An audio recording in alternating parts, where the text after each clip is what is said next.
እሹ አዲስ ከእስር ቤት ተፈታ የነበረችውን የቅምጥልን ጓደኛ ብዙም አልተመቸችውም። በቃ እንዲረዳት ብዙ ሰው ቢመክረውም ኪንጎን ጓደኛው ቢመክረውም ምንም ልትመቸው አልቻለችም። ሊግባቡ አልቻሉም። በተለይ ደግሞ ከኋላው እየተከተለች ምን እንደፈለገና ወይስ እንደሚሆን ለማጣራት በሞከረችበት ሰዓት ከኋላዬም እንዲናስበሽ ነው አንቺ ሴትዮ ጤነኛ አይደለሽም ወይ እያለ ጨቀጨቃት። እሷ ሰው ትፈልጋለች። ባልሆነ መንገድ እያወሩና እየተነጋገሩ ነው እንጂ እሷ ከአቅሟ በላይ የሆነ ብዙ የተደራራቢ የሆኑ ችግሮች አሉባት።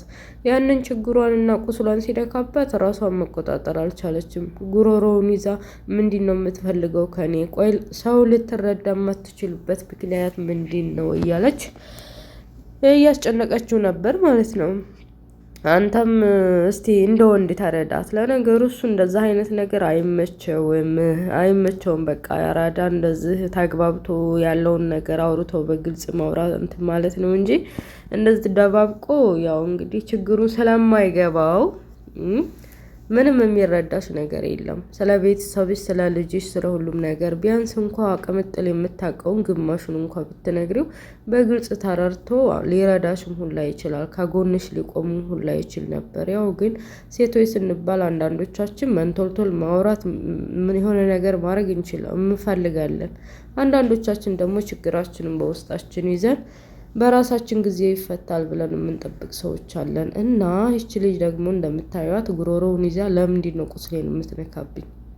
ለምንድን ነው ችግርን የሌለብኝ የሚመስለኝ ብላ እያስጨነቀችው ነበር። ለልዬ ደስ ብሏታል ወንድም ማገኘቷ። በመንገድ ላይ የሄደች እያለ ባቡሬ ቻው ተባብለው ሰላም ተባብለው ባቡሬ ጋር ያላትን ፍቅር ደስተኛ ሆናና እቤት መሄድ አለብኝ ብላ ከተለያዩ በኋላ ገጀራው ከእስር ቤት አምልጦ ለምለም ያለችበት እንዳሱ አግኝቷታል። በመንገድ ላይ አስቁሞ እኔ ወንድምሽ ነኝ፣ እናትሽ እየዋሽሽ ነበር። አክስትሽና እናትሽ ገንዘብ ፍለጋ ነው ድሮውንም አባትሽን ያገባችው። አክስትሽ ስለ ሁሉም መረጃ ጠንቅቃ ታውቃለች እና እኔ ወንድምሽ ነኝ ብሎ ሲነግራት መጀመሪያ አካባቢ አላመነችም ነበር።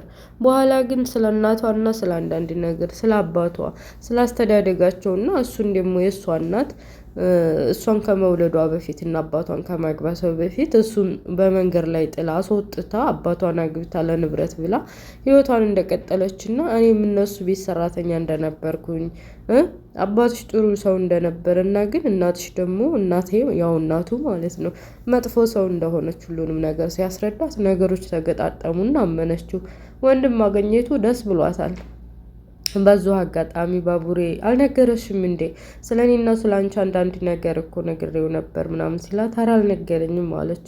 ባቡሬ ግን እኔ ወንድሜ ማግኘቱን አይወድ ነበር ወይስ ምንድን ነው ነገሩ? እንዴት አልነገረኝም በሚል ውስጧን እየከነከናት ወደ ቤቷ ከሄደች በኋላ ከአደይ ጋር ከተመካከሩ ባቡሬ የደበቀች ምናልባት ገጀራው የማይሆን ወንድም ወይም ደግሞ ከበስተጀርባው የሆነ ነገር አስቧል ብሎ አስቦ ይሆናል እንጂ እንደዚህ በቀላሉ አይደብቅሽም። ለማንኛውም ተረጋጊ ብላ አረጋግታታለች። ይቺ ደግሞ የአማት ቅምጥል ነው የዴቭ እናት። ይቺ ሞልቃቃ ሴትዮ ወደ መጣችበት ትመለስ እያልን ጭራሽ አስሬ እንደ ዶሮ ፈንግል እየተፈነገለች ሐኪም ቤቱን አጨናንቀዋለች ማለት ነው። እና ልብ ድካም በሚል ሰበብ ወደ ሕክምና ሄዳ ተኝታ እየታከመች ነው ያለውን ነገር እንግዲህ ከአደይ ጋር ምንም አይነት ግንኙነት የለውም ብላ ለዶክተሩ እየተንቶለቶለች ነበር። ማለት ያው ስለ አደይ እሷ እዛ ገጠር አግብታ ፈታ እንዴት እኔ ልጅ እሷ ሰራተኛ ሆና ልታገባ ታስባለች? እንዴት እንደዚህ ታደርጋለች ብላ ለዶክተሩ እያማከረችው ነበር። ዶክተሩም በአደይ ላይ እንደዛ አይነት መጥፎ ነገር ሲወራ ስላላስቻለው እንዴት እንደዛ ትላለሁ? አንቱ ትልቅ ሰው ነው። በዛ ላይ ልጆቹ የሚፋቀሩና የሚወደዱ ከሆነ ምን ችግር አለው? ምን ችግር አለው? ይሄ የቤት ሰራተኛ መሆን ምን ችግር አለው ብለው ነው ብሎ ሊያግባባ ቢሞክር እሷ ልትሰማ ፈቃደኛ አይደለችም ማለት ነው። በሌላ በኩል ይቺ ሜርኩሪ የምትባለው ሴትዮ እንግዲህ ቤት መታ ከፍቅር ጋር እየተፋጠጠች ነበረ። እና ይችን አደይ ተብዬዋን ስለሷ የምታውቂው ነገር ካለ ንገሪኝ። የሆነ ነገር አድርጌ ካላስደነገጥኳት በቃ አደይን ማነው ዴቭን ወደ ኋላ እንዲህ በቀላሉ የምትተው ሰው አይደለችም። እና የምታውቂውን ንገሪኝ። አንቺን ብትሆኑ እናትሽን ብትሆኑ አደይ እንዲታገባ ነው የምትገፋፉት። ቆይህ ትልቅ እድል መጥቶለት እንዴት ነው ሰው ለሚወደው እና አብሮት ለሚኖር ሰው ትልቅ እድል ሲመጣለት መስማማት ነው የሚገባ ወይስ እናንተ ለሰራተኛ ግዴታ ካላገባ እያላችሁ ትገፋፋላችሁ? እናትሽማ በተለይ አትወደኝም እያለች ስለ እናቷ መጥፎ ነገር ልታነሳ ስትል ፍቅር አልታገሰችም እና እናቴን የምትናገሪበት አንደበት የለሽም። እኔም ሳስበው እንደውም አንቺን እንደው ዴቭ የሚያገባሽ አይመስለኝም። እናትሽ ስለወደደች እና ስለፈለገች ብቻ ዴቭ ከመሬት ተነስቶ አንቺን ያገባል ማለት ዘበት ናት። በሰላምሹ ከመጣሽበት ወደ መጣሽበት ብትመለሽ ነው የሚሻልሽ ብላ አስጠንቅቃታለች። ያው እንግዲህ ፍቅር መጀመሪያውንም እና እናቱ የማይሆን ነገር ስለ አደይ የተናገረችው ሌላ ሰው ታመጣለች ወይም ሌላ ልጅ ታመጣለች ብላ አስባ አልነበረም። ፍቅርን እንግዲህ እኔን ታጨኛለች፣ ለእኔ ታረግልኛለች፣ እኔን ታስበኛለች ብላ ነበረች ገልቱ እና እዛው ሐኪም ቤት እያሉ ከአደይ ጋር ያለውን ነገር አንስተው ትናንትና እኮ አብረን ነበርን ስንጨዋወት ደብሯት ነበረ እያለ ዶክተሩ ሲያነሳለት ለዴቭ እንዴት ትናንትና አንድ ላይ ትሆናላችሁ? ማለት እኔ ጋር እኮ ተለያይተናል በዚሁ በነገር ከተጣላም በኋላ አግኝቻት አላቅም እያለ እንዴት አንተ ምን አገባህና ነው? ምን አግብቶህ ነው? በምን ሰበብ ነው ከፍቅረኛዬና ከሚስቴ ላረጋት ካሰብኳት ከአደይ ጋር በወጣ በገባ ቁጥር አንድ ላይ እንማያችሁ ብሎ ዴቭ ፍታለ ማለት ነው። ተቃጥሏል። እንግዲህ እናትየዋ ስለ አደይ አገባታለሁ ብሎ ሙጥኝ ብሎ እውነቱን ሲነግራት ያው እንግዲህ ለሁለተኛ ጊዜ ልቤን አመመኝ በሚል ሰበብ እየወደቀችበት ስለነበር በምክንያት በቃ አደይን የራሱ ማድረግ እንዳለበት እንዴት ማግባት እንዳለበት እና በምን መልኩ እናቱ ማስረዳት እንዳለበት ግራ ገብቶታል።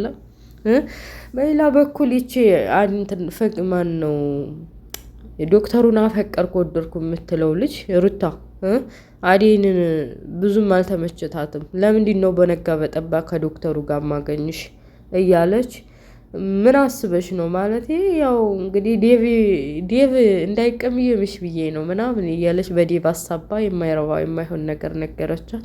በዚህ ሰዓት የዴቭ ነገር የሚያሳስበኝ አይመስለኝም። ከሚያስደስተኝና ደስተኛ ከሚያረገኝ ሰው ጋር የመህም መብት አለኝ ብላ አደይም አልተወችላትም፣ መለሰችላት።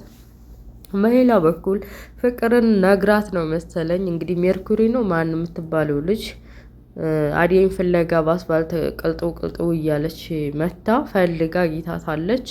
ያው እንግዲህ አደይ ምን ለማለክ ፈልጋ ምን ልትላት አስባ ነው በመንገድ ላይ የቀጠረቻት? መቼም ይህች ፍቅር ተብዬዋ ማጣላት ነገር እንትን ማለት ነው የምታውቀው። እና ውድ ቤተሰቦችዬ የአደይ ድራማ እኔ እንጃ ሴትዮ ከመጣ ጀምሮ እጅ ብሏል። ለነገሩ አማቶች የሚባሉ እንደዚህ አይነት ናቸው። እንኳን አይደለም በድራማው ዓለም በእውነተኛው ዓለምስ እንደዚህ ያሉ አይደል? እኔ በህይወቴ አውቃለሁ። በፍቅር ተጣምረው ገጠር አካባቢ በጣም የተዋደዱ ባልና ሚስቶች በአማቷቸው ምክንያት በወንዱ እናት ምክንያት ሁለቱ የሚዋደዱ ፍቅረኛሞችና ባልና ሚስቶች ተለያይተው ተፋተው ሌላ እሱም የማያውቃትን እና የማይፈልጋትን ሴት አግብቶ እሷም እንደዛው የማትፈልገውን ሰው አግብታ ህይወታቸውን ዝም ብሎ አለ አይደል ለመኖር ብቻ የሚኖሩ አውቃለሁኝና አማቶች እንኳን አይደለም በፊልም በእውነተኛው ዓለምም ከስንት አንድ ነው ደግ የሚገኘው። እና ውድ ቤተሰቦችዬ ይቺ ሜርኩሪ የምትባለው ልጅ አደይን የሆነ ነገር ለማድረግ በመንገድ ላይ ቀጥራት አደይም ምንድን ነው ብላ ከኋላዋ ዘወር እያለች እና ልትጠራት እና ልታግባባ ልነግራት ያሰበችው ምን እንደሆነ እየተያዩ ድራማው ያልቃል ማለት ነው። እና ውድ ቤተሰቦች ስለነበረ ቆይታ አመሰግናለሁ።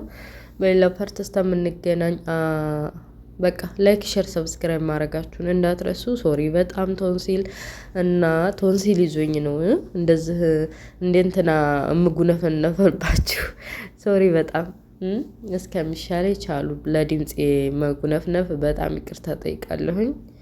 ኔክስት እስከምንገናኝ ወሰላሙ አለይኩም ወራህመቱላሂ ወበረካቱ። ላይክ ሼር አድርጉ። ያላ ባይ